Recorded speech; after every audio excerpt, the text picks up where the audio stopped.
Hello नमस्कार, स्वागत है आप लोग का। तो जैसे कि पता है कि हम लोग एसएससी जीडी के लिए मैथ का प्रैक्टिस कर रहे हैं। अब इस क्वेश्चन का ये सेट है। मैंने कल खूब एनालिसिस करके इन क्वेश्चनों को सेट किया है, तो प्रैक्टिस करते रहिए। ये जो टाइप में बता रहा हूँ यही प्रैक्टिस करते रहिए। काफ़ी अच्छे क्वेश्चन है। नए हो तो चैनल को सब्सक्राइब कर लीजिए, बेल आइकन प्रेस कीजिए ताकि मैं जब भी वीडियो बनाकर अपलोड करूँ तो आपके पास नोटिफिकेशन चला जाए। प्रैक्टिस खूब सारा आपको करना पड़ेगा, क्योंकि मेन यही दिक्कत आ रहा है सब किसी का कि टाइम का प्रॉब्लम। तो जितना अधिक से अधिक प्रैक्टिस कीजिएगा टाइम उतना ही आप बचा सकते हैं। ठीक है, चलिए पहला क्वेश्चन देखिएगा कि 1000 से कम कितनी ऐसी संख्या है जो 10 और 13 दोनों के गुणज है। देखिए 1000 में इसमें कह रहा है कि 10 और 13 का गुणज, यानी वो संख्या जो 10 और 13 से दोनों से क्या है, विभाज्य है। वो क्या हो सकता है? 130। 130 एक ऐसी संख्या है जो 10 से भी कटेगा और 13 से भी कटेगा ना, तो ये 130 हो गया। अब 130 का जितना मल्टीपल है 1000 तक, वो सारा का सारा क्या होगा? 10 और 13 से दोनों से विभाज्य होगा ना। तो 130 से क्या कीजिए कि 1000 में भाग कर दीजिए। जितना आपका भागफल आएगा वही आपका क्या हो जाएगा, आंसर हो जाएगा। क्या हो जाएगा? 13 सत्ते 91। इससे हमको रिमाइंडर से कोई मतलब नहीं है। 13 अट्ठे तो इससे ज़्यादा आ जाएगा ना, तो वह भागफल कितना आया हमारा? 7।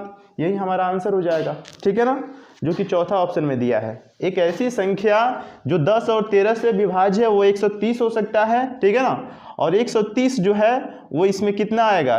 130 का जो मल्टीपल होगा वो 7 आएगा। तो 7 हमारा क्या हो जाएगा? आंसर हो जाएगा। सिर्फ आपको भागफल देखना है। ठीक है ना, चलिए अगला क्वेश्चन देखते हैं।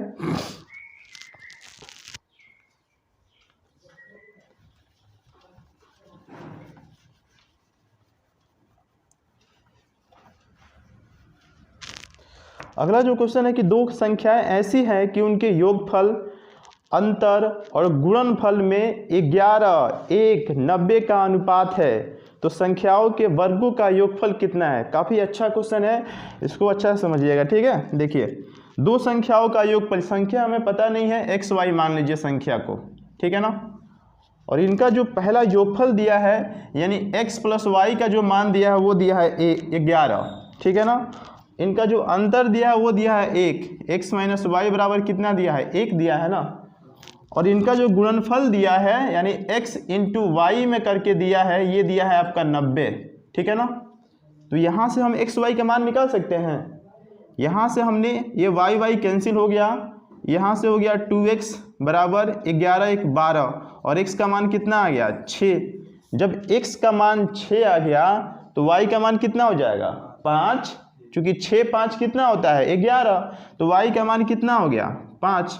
ठीक है ना, अब यहाँ पे हम पुट करेंगे और 6 गुना में 5 बराबर में 90, ये 30 बराबर में 90, ये कितना गुना है? 3 गुना है ना, 3 गुना है ना। तो संख्या को भी आपको क्या 3 गुना करना पड़ेगा। ठीक है ना, तो संख्या क्या हो जाएगा? 6 गुना में 3 कितना हो जाएगा? 18। 5 गुना में 3 क्या हो जाएगा? 15। ठीक है ना, 18 का स्क्वायर कितना होता है? 324। 15 का स्क्वायर कितना होता है? 225। इन्हीं का क्या पूछा है कि संख्याओं के वर्गों का योग पूछा है। तो कर लीजिए 5 4 9, 2 2 4, 3 2 5, यानी 549 हमारा आंसर हो जाएगा, जो कि पहला ही ऑप्शन में दिया है। ठीक है ना, चलिए अगला क्वेश्चन देखते हैं।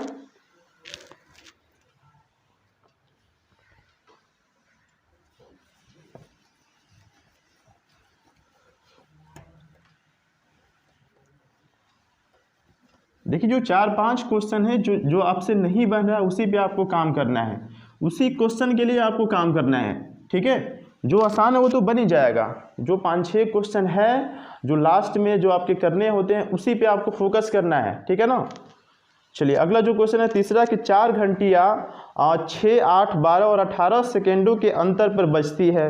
यदि वे 12 बजे एक साथ बजना प्रारंभ करती है तो ये 6 मिनट में कितनी बार एक साथ बजेगी?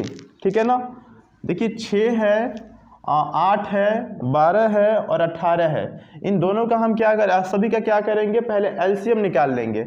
एलसीएम क्या हो जाएगा? ये 2 का मैक्सिमम पावर 8, यहाँ पे 3 हो जाएगा, यानी 8 हमने ले लिया, यहाँ से हमने 9 ले लिया। 8 9 कितना हो जाएगा? 72। ठीक है ना, अब 72 ये क्या हो गया आपका? सेकेंड हो गया ना, ये सारा का सारा सेकेंड में है। ठीक है, 72 सेकेंड। टोटल कह रहा है कि यहाँ पे 12 बजे से कोई मतलब नहीं है। यहाँ पे बोला है कि 6 मिनट में कितनी बार बजेगी, तो 6 मिनट में कितने सेकेंड, 6 गुना 60 इतना सेकेंड हो जाएगा। बटे में क्या करेंगे, 72 से भाग कर देंगे, ठीक है ना।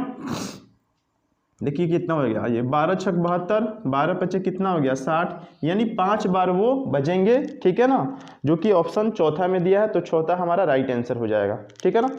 चलिए अगला क्वेश्चन देखते हैं।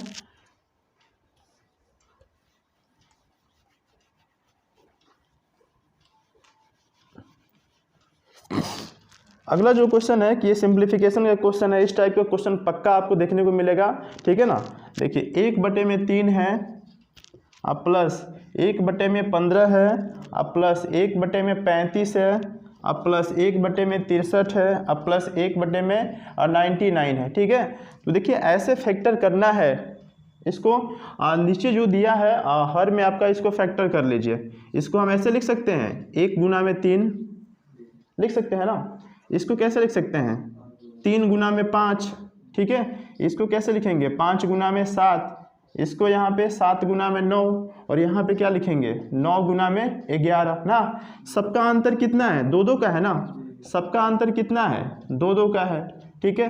तो हम यहाँ से क्या करेंगे 1/2 क्या करेंगे कॉमन कर लेंगे, ठीक है। चूंकि यहाँ पे अंतर कितना है 2 है ना, तो 1/2 में 2 को कॉमन कर लीजिए, ठीक है। और यहाँ पे 1/1, ठीक है ना, पहला क्या है 1 है ना, और लास्ट वाला कितना है 11, और 1/1 माइनस 1/11 हो गया, हमारा आंसर आ गया। सॉल्व कर लीजिए, ये हो गया 1/2, और यहाँ पे कितना हो जाएगा 11, 11 है कम 11 आई में से 1 गया 10/11, यानी 1/2 गुना 10/11, ये 2 से कटेगा 5, यानी 5/11 हमारा क्या हो जाएगा आंसर हो जाएगा, ठीक है ना। चलिए किस में दिया है ये, चौथा ऑप्शन में दिया है, तो चौथा हमारा राइट आंसर हो जाएगा, ठीक है। चलिए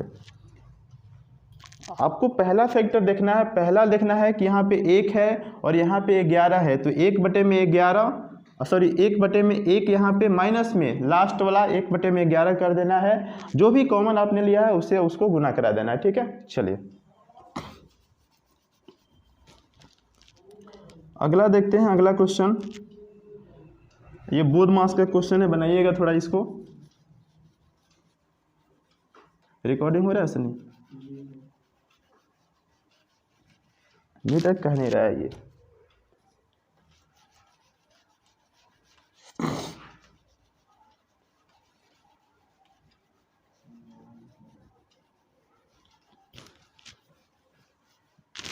चलिए ये बोध मास का क्वेश्चन है, बनाइए तो थोड़ा इसको। 1 माइनस करके दिया है ये, फिर ब्रैकेट है,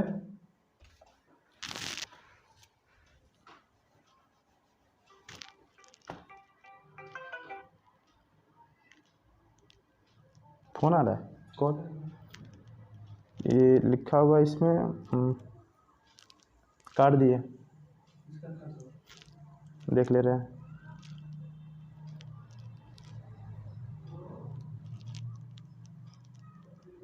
आशीष मामू पकड़ी,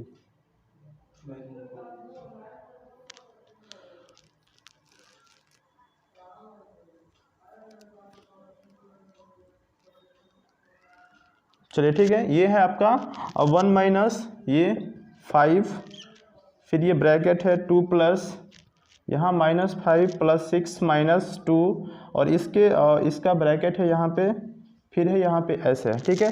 क्या करेंगे यहाँ पे बताइए, पहले बोध मास के अकॉर्डिंग छोटा ब्रैकेट को सॉल्व करेंगे। देखिए यहाँ पे क्या होगा -5 और -2 -7 हो गया ना, -7 में से 6 गया -1, ये पूरा -1 हो गया। अब -1 × 2 कितना हो गया -2, -2 और +2 कट के कितना आ गया, ये पूरा 0 हो गया ना, -2 यहाँ पे, अब +2 है ना यहाँ पे, तो 0 हो जाएगा ना, ये 2 में से 2 -2 जाएगा तो कितना हो जाएगा 0, 5 में से 0 गया तो यहाँ पे 5 हो गया, और 1 माइनस कितना 5, 1 - 5 कितना हो जाएगा -4 हमारा आंसर हो जाएगा, ठीक है ना। तो बोध मास के क्वेश्चन आपको ऐसे ही बनाना है जो कि पहला ऑप्शन में दिया है, ठीक है।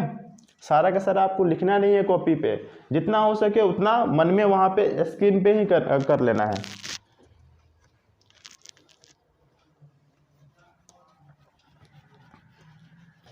चलिए अगला क्वेश्चन देखते हैं। ये यूनिट प्लेस का आपका क्वेश्चन है कि इतना इतना इतना गुना में इकाई का अंक कौन सा है। इकाई का अंक पूछा है इसमें, बनाइए तो इसको 3 गुना में 38 दिया है, गुना में 537 और गुना में 1256 दिया है। ठीक है, तो पूछा हमसे इकाई का अंक क्या होगा, तो इकाई का अंक पूछा है ना, तो बाकी से हमें कोई मतलब नहीं है, सिर्फ हमको इकाई का अंक से मतलब है। 8 तिरके कितना हो जाएगा 24, यहाँ पे 7 छक 42, फिर इसको काट दीजिए आप, इससे कोई मतलब नहीं है, इकाई अंक से मतलब है। 4 दूना कितना 8, तो 8 हमारा क्या हो जाएगा आंसर हो जाएगा। ठीक है ना, जो कि चौथा ऑप्शन में दिया है। चलिए अगला क्वेश्चन देखते हैं। एक दिन में आप 20 टाइप क्वेश्चन प्रैक्टिस कर रहे हैं, और अगर आपका एग्ज़ाम 30 के अगले महीने में है या 20-25 तारीख के बाद है, तो आपके पास बहुत सारा टाइप का क्वेश्चन हो जाएगा। तो अगर आप इतना प्रैक्टिस कर लेते हो तो ये काफ़ी है आपके SSC GD एग्ज़ाम के लिए, मैथ का ये काफ़ी है। ठीक है ना। 3 व्यक्ति स्थान A से स्थान B के लिए पैदल चलते हैं, उनकी चाल 4:3:5 के अनुपात में है, तो उनके द्वारा B पर पहुंचने में लिए जाने वाला समय का अनुपात क्या होगा। देखिए चाल का अनुपात यहाँ पे दिया है कि चाल का जो अनुपात है 4:3:5 है। ठीक है ना, तो समय का अनुपात क्या हो जाएगा, इसका उल्टा हो जाता है ना, इसका उल्टा हो जाएगा, यानी 1/4 हो जाएगा, 1/3 हो जाएगा, और 1/ क्या हो जाएगा 5। ये आपका इसका उल्टा कर देना है। चाल का जो अनुपात होता है समय का अनुपात का उल्टा होता है। अब नीचे क्या करेंगे, एलसीएम ले लेंगे, 5 3 4 का एलसीएम कितना हो जाएगा 60। अब 60 से आपको क्या करना है, 60 यहाँ पे ले लीजिए, यहाँ पे 60, 4 से भाग कीजिए, 60 में कितना हो जाएगा 15 हो जाएगा, 15 हो जाएगा। यहाँ पे 3 से भाग कीजिएगा 20, 5 से भाग कीजिएगा कितना 12। ठीक है, तो 15 20 12 हमारा क्या हो जाएगा आंसर हो जाएगा, जो कि तीसरा ऑप्शन में दिया है। ठीक है ना, आप यहाँ पे गुना भी करा सकते थे, यहाँ पे गुना कराते तो बात तो आपका वही होता ना, भागे करना होता ना। 4 से भाग करते 15, 3 से 20 और 5 से 12। ठीक है ना। चलिए अगला क्वेश्चन देखते हैं।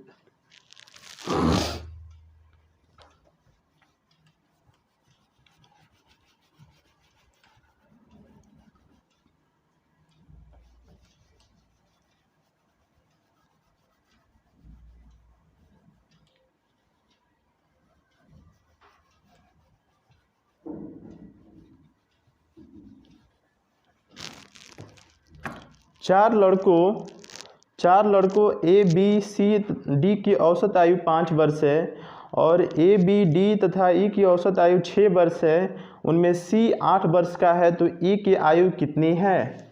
देखिए 4 लड़के हैं ABC, पहले ABC और D, और इनका जो औसत आयु है वो 5 वर्ष है, तो इनके आयु का योग क्या हो जाएगा 4 गुना में 5, 4 लोग हैं ना, तो 4 गुना में 5 कितना हो जाएगा 20। आगे दिया है कि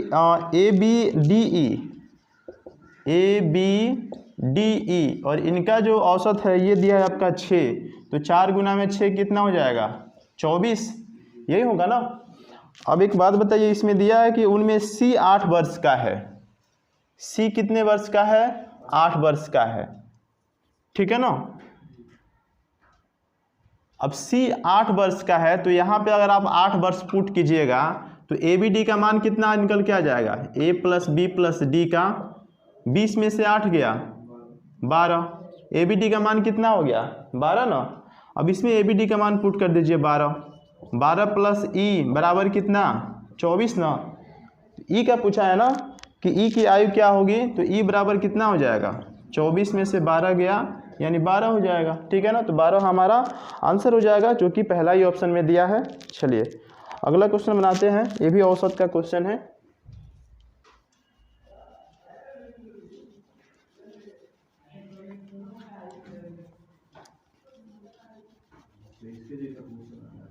इसके जैसा। अगला जो क्वेश्चन है, लाइट कट गया था। 9 संख्याओं का औसत 50 है और पहली 5 संख्याओं का औसत 54 है और अंतिम 3 संख्याओं का औसत 52 है, तो छठी संख्या क्या है? देखिए 9 संख्या का जो औसत दिया है वो कितना दिया है? 50 दिया है ना, तो इनका योग कितना हो जाएगा? 450 हो जाएगा। अब कह रहा है कि पहली 5 संख्याओं का औसत, यानी पहली 5 संख्याओं का जो औसत दिया है ये दिया है 54, तो इनका योग कितना होगा? 5 चौका 20, 5 पच्चे 25, 2 27, 270 हो गया, ठीक है ना। अंतिम 3 संख्याओं का जो औसत है ये दिया है 52, यहाँ पे कितना हो जाएगा? 3 दूना 6, 3 पच्चे 15। अब देखिए यहाँ पे 5, 3, 8 संख्या का औसत यहाँ पे हो गया, तो जो छठी संख्या बची है अगर इन दोनों को जोड़ के हम इसमें से घटा देंगे तो छठी संख्या नहीं निकल के आ जाएगा। तो इन दोनों को जोड़ दीजिए, 6, 7, 5, 12 2, 1, 3 1, कितना हो गया? 426। कितना हो जाएगा? 450 में से 426 निकल गया, यानी छठी संख्या कितनी है? 24 है, ठीक है ना, जो कि तीसरा ऑप्शन में दिया है। एक बार उधर चेक कर लीजिएगा, हो रहा है ना। चलिए अगला क्वेश्चन देखते हैं। परसेंटेज का, प्रॉफिट एंड लॉस का, डिस्काउंट का कल के शिफ्ट में बहुत क्वेश्चन आया है, 2-3 करके ऐसा ही आया है। डिस्काउंट का क्वेश्चन भी ज़्यादा आया था, प्रॉफिट एंड लॉस का भी आया था, परसेंटेज का आया था। तो ये जो 4-5 चैप्टर है ना, प्रॉफिट एंड लॉस हो गया, परसेंटेज हो गया, एवरेज हो गया, रेशियो हो गया, SI CI हो गया, इसी पे मेन फोकस कीजिएगा तो 9-10 क्वेश्चन आराम से इसी से बन जाएगा। टाइम एंड वर्क, हाँ टाइम एंड वर्क भी।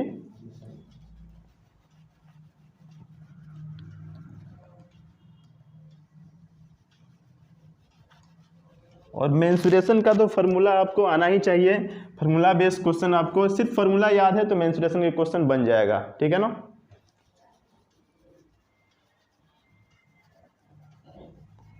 मेंसुरेशन में ज़्यादा कोई टफ नहीं आ रहा है, सिर्फ फार्मूला बेस्ड क्वेश्चन आ रहा है। तो फार्मूला जितना भी है सारा वॉल्यूम का है आपका और एरिया का है, सब याद कर लीजिए। ये 2 संख्याएं एक तीसरी संख्या से क्रमशः 30% और 37% कम है, दूसरी संख्या पहली संख्या से कितने प्रतिशत कम है? देखिए 3 संख्या है हमारे पास, ठीक है ना, 1 और 2 और यहाँ पे 3 हो गया, ठीक है।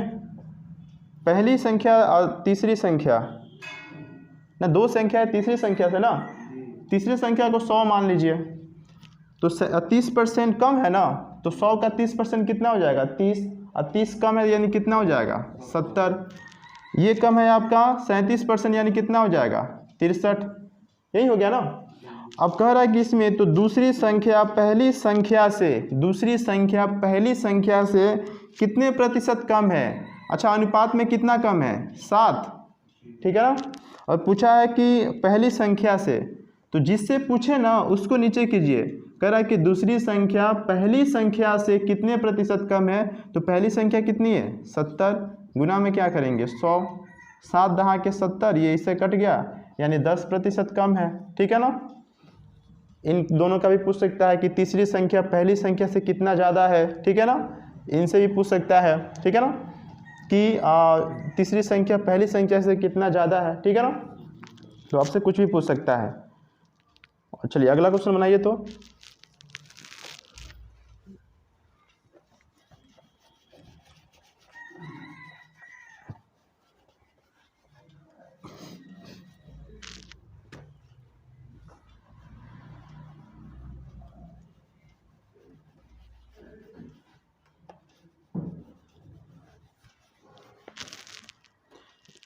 यदि a + b का 20% बराबर b का 50% हो तो 2a - b अपॉन में 2a + b का मान क्या होगा?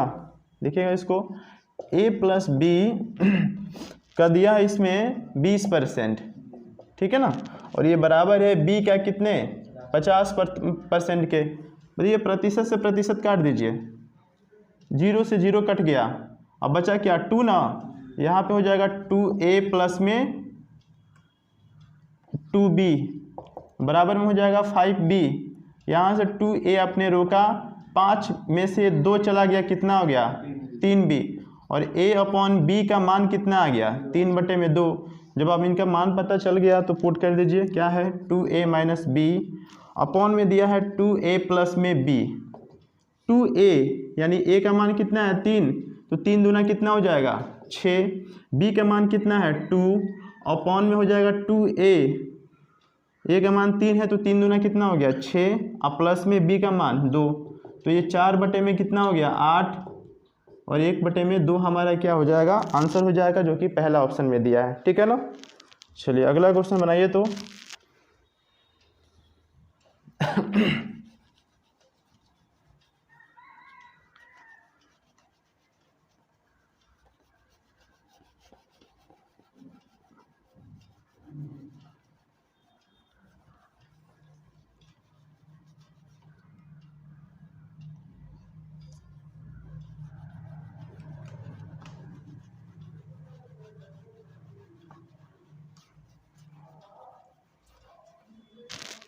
अगला जो क्वेश्चन है, किसी परीक्षा में 70% प्रत्याशी अंग्रेजी में पास हुए, 80% गणित में पास हुए तथा 10% दोनों विषयों में फेल हुए। यदि दोनों विषय में 144 प्रत्याशी पास हुए तो प्रत्याशियों की कुल संख्या क्या थी ना। देखिए 70% जो है आपके अंग्रेजी में पास होते हैं, उसके बाद 80% गणित में पास होते हैं ना, इन दोनों को जोड़ लीजिए। ठीक है ना। अब आगे जो है कि 10% दोनों विषयों में फेल होते हैं, तो देखिए ये पास वाला है ना, तो वो 10% फेल होते हैं, तो पास कितने होंगे 90%। समझ में आ रहा है। 70% पास हुए अंग्रेजी में, 80% गणित में, और दोनों में कितने फेल हुए 10% ना, तो दोनों में पास किए कितने हुए होंगे 90%। 100 में से घटा दीजिए, अब ये कितना हो गया 8 7 15, 150 में से 90 गया 60% हुआ। 60% टोटल क्या हुए पास हुए ना। तो 60% का जो वैल्यू दिया है वो दिया है आपका 144। पूछा क्या है हमसे कि प्रत्याशियों की कुल संख्या क्या थी, अपने आप में क्या होती है 100%। हो तो गया, 0 से 0 काटिए, 6 दूना 12, 6 चौका 24, यानी 240 हमारा क्या हो जाएगा आंसर हो जाएगा। ठीक है ना, जो कि तीसरा ऑप्शन में दिया है। अच्छा क्वेश्चन था ये, इसमें कन्फ्यूजन नहीं है, कन्फ्यूज नहीं होना है। 70% अंग्रेजी में पास हुए, 80% गणित में, इन दोनों को जोड़ लीजिए। आगे बोला है कि दोनों में फेल हुए 10%, लेकिन ये पास वाला है, तो 100 में से 10 घटाइएगा कितना हो जाएगा 90%, इसमें से निकाल दीजिए। तो टोटल ओवरऑल कितना पास हुए 60%, और 60% का वैल्यू दिया है 144, 100% का निकाल लीजिए 240 आ जाएगा। ठीक है ना। चलिए अगला क्वेश्चन देखते हैं।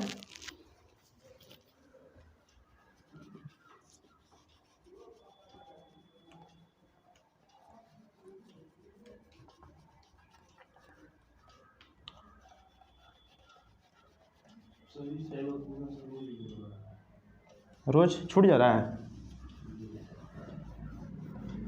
तीनों का रिलेशन पास वाला से निकालिए या फेल से निकाल लीजिए। ठीक है, नेक्स्ट वाला।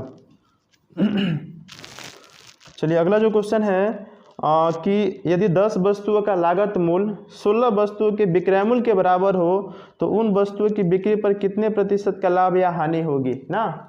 देखिए 10 वस्तुओं का लागत मूल्य यानी 10 वस्तुओं का लागत मूल्य यानी कितना सीपी, 10 वस्तुओं का क्रय मूल्य, और ये किसके बराबर है 16 वस्तुओं के विक्रय मूल्य के बराबर है। हो तो गया, बन गया, काट दीजिए, 2 पचे 10, 2 अट्ठे 16, यानी यहाँ से CP अपॉन SP का मान कितना आ गया, CP के सामने 8, SP के सामने 5, तो 8 5 हो गया ना। अब बताइए 8 का सामान आपने 5 रुपये में बेच दिया तो आपको हानि कितना हो गया 3 का ना। 8 का सामान खरीदा आपने, 5 में बेच दिया तो हानि हुआ 3 का। हानि या लाभ हमेशा किस पे होता है CP पे, क्रय मूल्य पे। तो नीचे क्या आ जाएगा आपका 8 गुना में क्या हो जाएगा 100, ये काटिए, 4 दूना 8, 2 होगा, 4 दूना 8, ये 25, अब 25 दिए 75 बटे में 2 कितना हो जाएगा 37, 37.5% का उसको क्या हो गया हानि हो गया। ठीक है ना, जो कि चौथा ऑप्शन में दिया है, तो चौथा हमारा राइट आंसर हो जाएगा। इसमें लाभ भी दिया है तो देखना है कि यहाँ पे हानि हुआ है तो यहाँ पे क्या होगा आपका हानि हो जाएगा। ठीक है, तो 37.5% का क्या हो जाएगा हानि हो जाएगा। ठीक है, चलिए अगला क्वेश्चन बनाइए। तो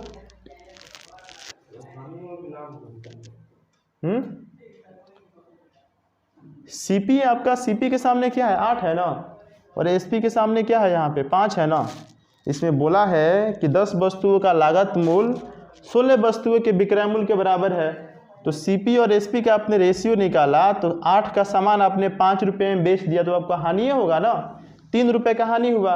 हानि किस पे होता है? क्रय मूल्य पे। नीचे में 8 गुना में क्या हो जाएगा? 100, 37% का हानि हो जाएगा।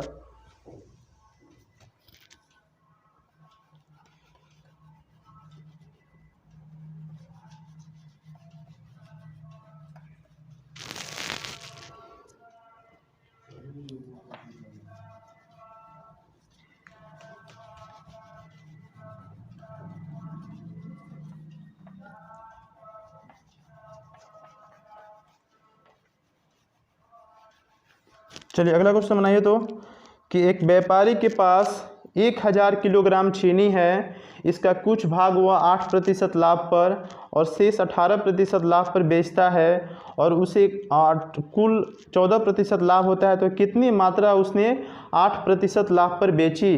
देखिए टोटल उसके पास कितना किलोग्राम चीनी है? 1000 किलोग्राम क्या है? ये चीनी है, ठीक है। 2 भाग में इसने डिस्ट्रीब्यूट किया है, इस पूरे 1000 केजी को 2 पार्ट में डिस्ट्रीब्यूट किया है। पहले भाग पे उसको मिला है 8% का लाभ, दूसरे भाग पर मिला है इसको 18% का लाभ। ओवरऑल उसको कितना मिल गया पूरे पे, दोनों पे 14% ना।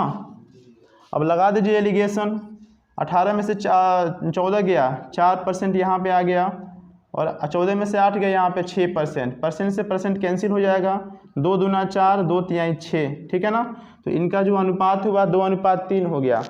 अब 2:3 यानी टोटल अनुपात कितना हो गया? 5। इस पूरे 5 का जो अनुपात है वो दिया है आपका, इसका वैल्यू दिया है 1000 केजी। पूछा है कि 8% लाभ पर, 8% लाभ पे भाग वाला कितना है? 2 से गुना करा दीजिए, 5 दूना 10, 200 और 2 दूना कितना हो जाएगा? 400 केजी उसने 8% लाभ पर बेची, ठीक है ना, जो कि चौथा ऑप्शन में दिया है, तो चौथा हमारा राइट आंसर हो जाएगा। चलिए अगला क्वेश्चन देखिए तो, रिकॉर्डिंग हो रहा है सनी, देख लीजिएगा।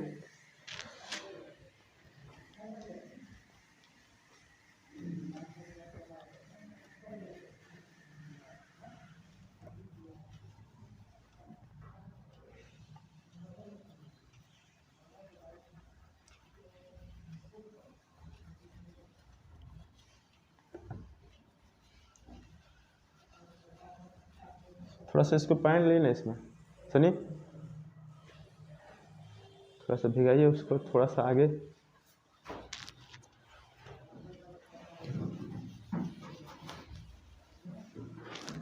चलिए अगला जो क्वेश्चन है कि राम अपने वेतन के 14% बचत करता है, ज़्यादा नहीं, थोड़ा सा, ठीक है। राम अपने वेतन के 14% बचत करता है जबकि श्याम 22% बचत करता है। यदि दोनों समान वेतन पाते हैं और श्याम 1540 की बचत करता है तो राम की बचत कितनी है? देखिए यहाँ पे राम और यहाँ पे श्याम, ठीक है ना। इनका जो आय का वेतन है ये है आपका आय और यहाँ पे हो गया व्यय, ठीक है ना। देखिए राम अपने वेतन का 14% बचत करता है, खर्च भी ले लीजिए यहाँ पे, 14% उसने बचत किया, राम ने 14% बचत किया, ठीक है ना। तो खर्च कितना किया होगा? 86%। कमाया कितना होगा? 100%, ठीक है ना, कोई दिक्कत। आगे कह रहा है कि श्याम जबकि 22% की बचत करता है, श्याम कितना का बचत करता है? 22% की बचत करता है, तो ये खर्च कितना करता होगा बताइए? 78% खर्च करता होगा ना, 78% खर्च करता होगा। कमाता कितना होगा? ये भी 100% कमाता होगा ना। अब बना लीजिए यहाँ पे कितना हो गया ये। अब कह रहा है कि दोनों समान वेतन पाते हैं और श्याम 1540 रुपये की बचत करता है, श्याम 1540 की बचत करता है, यानी 22 का जो वैल्यू है वो क्या दिया है? 1540 दिया है ना। 22 का जो रेशियो का वैल्यू है वो 1540 है। इसमें पूछा है कि राम की बचत कितनी है? राम की बचत देखिए यहाँ पे सबसे पहले ये 22% का वैल्यू ये है, तो हम 100% का वैल्यू निकालेंगे। सॉल्व कीजिए, कितना हो जाएगा ये 2 से 50 हो गया, ये 2 से 11, 11 कम 11, 11 चौका 44, 14 बचे कितना हो गया 70, 7,000 रुपया इसका क्या हो गया, श्याम का वेतन हो गया ना। अब 7,000 रुपया श्याम का वेतन हो गया 100%, दोनों का वेतन समान है। पूछा है कि राम की बचत कितनी है, राम की बचत कितनी है 14% ना। अब 70 का 14% निकाल लीजिए, 7,000 का 14%, ये कितना हो जाएगा 14 7 98 आ गया। यहाँ पे कितना हो गया 2 जीरो आएगा क्या, नहीं 980 होगा ना, 980 होगा, ठीक है। तो 980 राम का क्या हो जाएगा बचत हो जाएगा, जो कि किस में दिया है, ये दूसरा ऑप्शन में दिया है, तो दूसरा हमारा राइट आंसर हो जाएगा। चलिए अगला क्वेश्चन देखते हैं।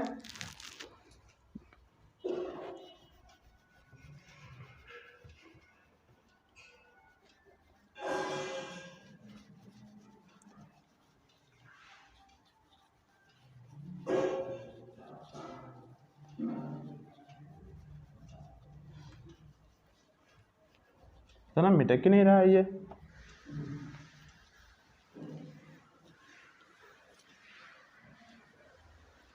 चलिए अगला क्वेश्चन बनाइएगा कि एक व्यापारी अंकित मूल्य पर 15% की छूट देता है, वो अपने माल का लागत मूल्य से कितना अधिक मूल्य अंकित करे ताकि उसे 19% का लाभ हो।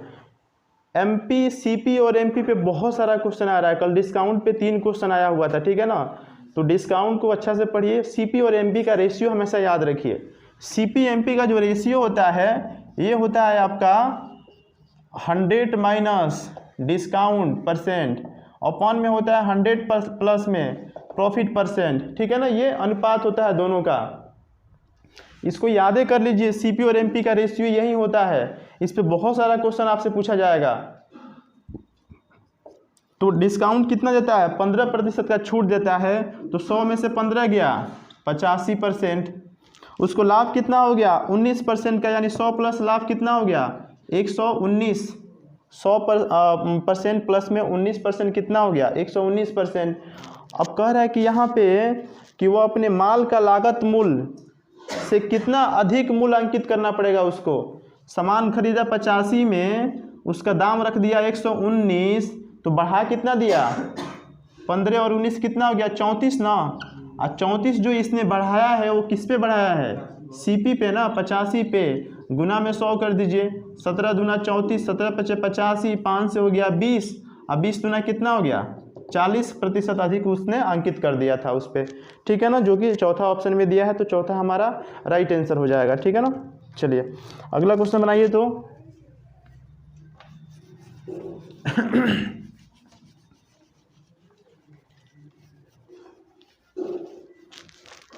कि यदि कोई धनराशि साधारण ब्याज पर 5 वर्ष में दोगुनी हो जाती है, तो वह धनराशि कितने वर्षों में चौगुनी हो जाएगी, ठीक है ना। इसका एक ट्रिक होता है, ये होता है आपका T1 अपॉन में T2 बराबर में N1 माइनस 1 और N2 माइनस 1, यही होता है ना। तो कोई राशि साधारण ब्याज पर 5 वर्ष में दोगुनी, T1 का मान कितना है 5, तो कह रहा है कितने वर्षों में, यानी T2 पूछा है यहाँ पे 5 वर्ष में दोगुनी हो जाती है, यानी 2 में से 1 गया, यहाँ माइनस करेंगे, अपॉन में कितने वर्षों में चौगुनी हो जाएगी, यानी 4 में से 1 गया, 5 बटे में T2 बराबर में यहाँ पे 1 बटे में 3, और T2 का मान कितना आ गया 5 तिहाई 15 वर्ष। तो वह राशि 15 वर्ष में 4 गुनी हो जाएगी, जो कि तीसरा ऑप्शन में दिया है, तो तीसरा हमारा राइट आंसर हो जाएगा, ठीक है ना।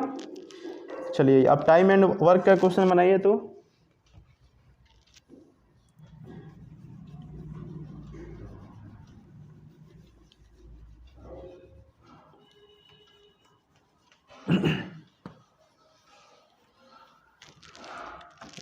बढ़िया क्वेश्चन है ये टाइम एंड वर्क का। ए और बी किसी काम को 12 दिनों में, बी और सी 15 दिनों में, सुमित हो रहा है, बी और सी 15 दिनों में, सी और ए 20 दिनों में कर सकते हैं। ए अकेले उस काम को कितने दिनों में कर सकता है। देखिएगा, ए प्लस बी मिलके किसी काम को 12 दिनों में, बी प्लस सी मिलके उसी काम को 15 दिनों में, और C प्लस A मिलके उसी काम को 20 दिनों में कर सकते हैं। तीनों का क्षमता निकाल लेंगे। एलसीएम हो जाएगा 60, 12 पचे 60, 15 चौका 60, 20 तिहाई 60। देखिए सब में डबल डबल है ना सुमित, सब में डबल डबल है तो क्या हो जाएगा यहाँ पे 2A प्लस में 2B प्लस में 2C बराबर में 5 4 9 3 कितना हो जाएगा 12 9। तो यहाँ से 2 निकाल लीजिए, अंदर क्या बचेगा A plus B plus C बराबर 12 और A plus B plus C का तीनों का क्षमता कितना हो गया 6 हो जाएगा ना, कट जाएगा तो तीनों का क्षमता आ गया ये, ठीक है ना। अब हमको चाहिए ये अकेले उस काम को कितने दिन में करेगा। तीनों मिल के एक दिन में 6 कुर्सी बनाते हैं, जिसमें A का क्षमता पूछा है ना, तो B और C अकेले कितना कुर्सी बनाते हैं 4। B और C अकेले 4 कुर्सी बनाते हैं तो A कितना बनाता होगा 6 में से 4 गया 2, तो A का क्षमता कितना हो गया 2। अब कह रहा है कि पूरे काम को करे अगर A तो कितना दिन का समय लगा, तो 60/A का क्षमता कितना है 2, यानी 30 दिन में वो काम कंप्लीट कर देगा, ठीक है ना। चलिए तो दूसरा हमारा राइट आंसर हो जाएगा। चलिए अगला क्वेश्चन बनाइए। तो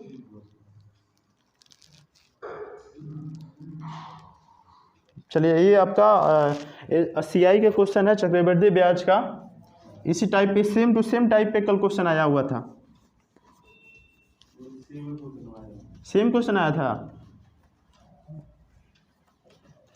चलिए अर्धवार्षिक रूप से संयोजित 20% वार्षिक चक्रवृद्धि ब्याज की दर से कितने समय में 10,000 रुपये की धनराशि 13,310 रुपये हो जाएगी। देखिए यहाँ पे ये प्रिंसिपल दिया है और यहाँ पे अमाउंट मूलधन और मिश्रधन। मूलधन कितना दिया है 10,000 और मिश्रधन कितना दिया है 13,310। जीरो से जीरो कट गया।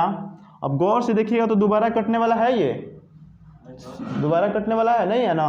तो ये 10 का क्या है क्यूब है और ये 11 का क्या है क्यूब, ठीक है ना। क्या बताए थे आपको कि यहाँ पे जो आपका ये जो दिया है ये पावर जो इंडिकेट किसको करता है टाइम को ना। तो टाइम आया 3 तो 3 वर्ष हो जाएगा ना। लेकिन स्टार्टिंग में बोला है कि अर्धवार्षिक रूप से संयोजित होती है, उस पर ध्यान देना है। तो समय 3 वर्ष, यहाँ पे 3 ये वर्ष नहीं है, समय आपका 3 छमाही है। अगर वार्षिक होता तो 3 वर्ष होता, अर्धवार्षिक बोला है ना तो 3 अर्धवार्षिक कितना होता है 3 छमाही कितना होता है 1.5 वर्ष। तो 1.5 वर्ष हमारा क्या हो जाएगा आंसर हो जाएगा। इस पे ध्यान रखना है कि आपके बोला है उसमें कि अर्धवार्षिक रूप से, तो 3 ये छमाही हुआ, 3 छमाही बराबर कितना 1.5 वर्ष हमारा क्या हो जाएगा आंसर हो जाएगा, ठीक है। चलिए ऑप्शन में 3 वर्ष भी दिया है तो उस चीज़ को आपको थोड़ा सा ध्यान में रखना है।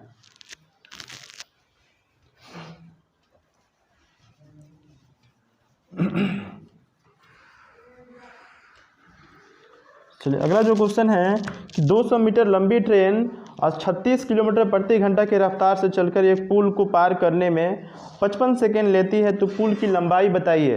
देखिए लंबाई, अच्छा दूरी बराबर क्या होता है सनी बताइए, चाल गुना में समय, दूरी बराबर यही होता है ना। और चाल कितना दिया है 36 किलोमीटर प्रति घंटा ना लेकिन समय दिया है सेकेंड में।